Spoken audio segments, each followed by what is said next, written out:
Just then, Hope strolled past, tray balanced perfectly as she headed for the stairs up to the VIP section. Violet's eyes narrowed. Hope's skirt was way shorter than allowed. Did Principal Jameson not notice? Or did Hope's immunity extend to the dress code too? "What rank is she?" Violet asked. "She's not in the top 20, Alice replied.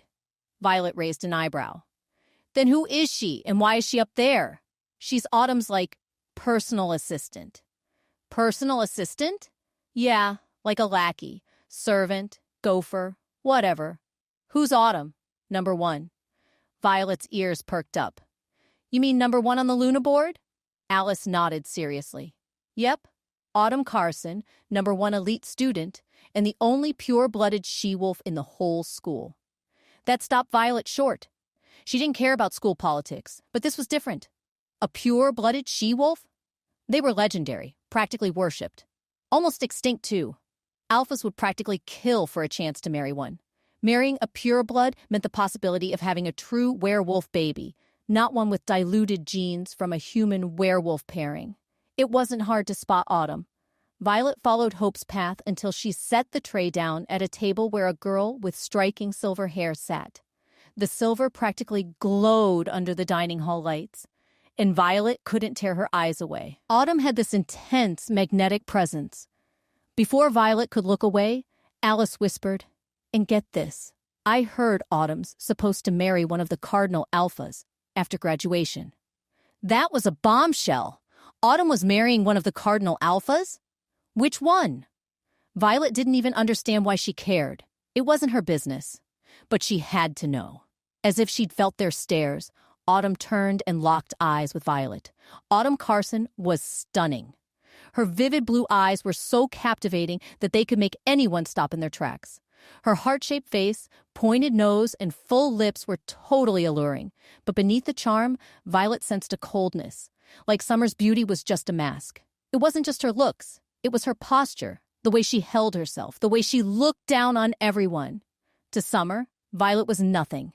Summer's gaze felt like a challenge, as if she expected Violet to back down. Alice, noticing the tension, whispered urgently, "Look away, Violet. Don't engage her." But Violet never backed down. She wasn't scared of some queen bee who ruled by intimidation. So what if Summer was a pure-blooded she-wolf? Big deal. It wasn't like it was some special talent.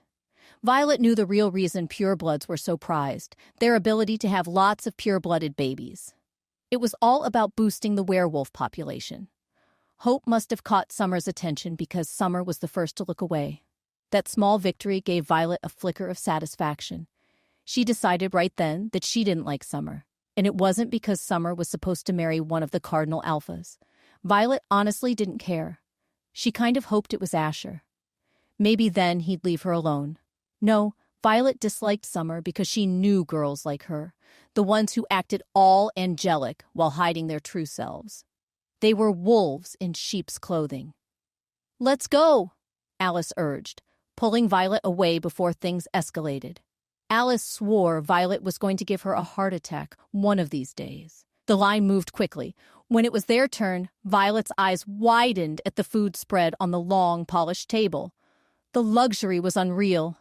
Each steaming dish promised a hot, fresh meal. If anything could convince her to stay at Lunaris, it would be the food.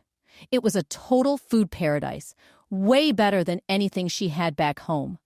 Golden scrambled eggs, crispy smoked bacon, honey-glazed sausages, fluffy pancakes, and waffles with fresh berries, croissants, danishes, muffins, and a mountain of fresh fruit. It was overwhelming. Even if she took a little of everything, she wouldn't be able to finish it all. She settled for scrambled eggs with herbs, a couple of bacon strips, and some hash browns, plus a warm croissant. Alice caught up, her plate piled high. She gave Violet a look. "Is that all you're taking?" Violet nodded. Alice stared, then glanced around. "If you're worried about the guys judging you, don't be. The Alphas like girls who can eat. Look around." Violet followed Alice's gaze, and her jaw dropped. The other students' plates were overflowing, especially the werewolves. Their portions were gigantic, like mountain ranges about to topple over. "Of course," Violet said. watching a werewolf practically inhale a plate piled high with food. It made sense that they needed the extra fuel to keep up with their supercharged metabolisms. Still, it was crazy to see. I didn't take this much food because of the alphas. Yeah, I get it, Alice said, rolling her eyes. But you still gotta eat more, girl. Before Violet could argue, Alice dumped a scoop of roasted potatoes onto her plate. Violet let it slide. Those crispy edges looked way too good to pass up. She grabbed her tray and made a beeline for a table, hoping to escape before Alice decided to add anything else. But she didn't get far. Alice grabbed her arm. "Where do you think you're going? Your spot's upstairs." She pointed toward the balcony where the elites were eating. "Yeah, about that." Violet glanced at the privileged students above. "I think I'll eat down here, unless I want to get a major case of indigestion." "No, Violet, I don't think," Alice started. But Violet was already heading for a table on the lower level. She pulled out a chair and sat down, ready to dig in. But the second she sat, the chatter around her died down. Violet looked up, totally unbothered. "Please," she said to the staring students, "don't mind me, keep talking." But instead of going back to their conversations, the entire floor went silent. Every single eye was on Violet, like she'd just broken some major rule. "Great," Violet muttered. Indigestion was definitely on the menu now. What had she done in a past life to deserve this? Lost in the deliciousness of a warm croissant, Violet briefly closed her eyes, a soft moan escaping her lips. This was the life. But the moment was shattered by Alice's panicked cry. "Violet, look out!" Just in time, Violet dodged a spray of food and drink, her own breakfast crashing to the floor. "What the hell?" she snapped, looking up to see a girl glaring down at her, pure disgust twisting her features. "So this is what they replaced me with?" the girl spat, pointing at Violet. "She doesn't even know the freaking rules." It clicked. This was the girl whose spot on the Luna board Violet had taken number 20. Great! And for once, Violet was completely innocent. The entire cafeteria froze, eyes glued to the scene. Phones came out, ready to record the drama. Everyone expected a fight. But Violet calmly brushed croissant crumbs off her clothes. The girl was ready to brawl, but Violet simply turned her back, the ultimate diss. It screamed, "You're not even worth my time." Violet knew the elite students upstairs were watching, waiting for her to snap. She wouldn't give them the satisfaction. If she played it cool, maybe they'd find her boring and leave her alone. Then she could go back to her anonymous life at the bottom of the food chain.